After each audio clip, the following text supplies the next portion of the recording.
It's time now to do our DIY security tip of the week. And every week we put one of these together for you. Make sure that you're safe and secure and your privacy is always protected. This week, we're going to be talking about these digital photo frames. And it's been a few years since voice assistants entered the mainstream.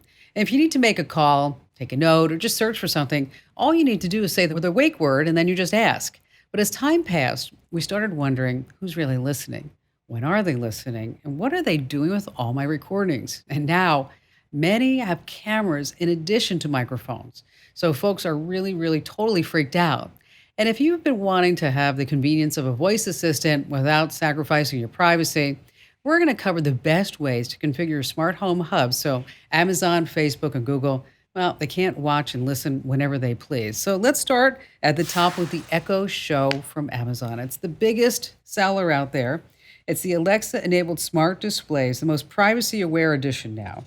Now, here's the deal. There is a mechanical slide that can cover the front-facing camera, and they also have a digital hub for Alexa that can access online. Now, if you are using an older version of the Echo Show, what you want to do is access the privacy settings inside the Alexa app. All right, next up is the Facebook portal. Now, I don't know anybody in their right mind who would want to put a camera in their home for Facebook, but if you do, you can disable the camera and the microphone on the Facebook portal by tapping the camera and the mic off button at the top of the device. You can also block the camera. There's a cover that comes with the device. It's a small plastic flap that actually clips on the top of the screen. You can also set a passcode that only you can unlock.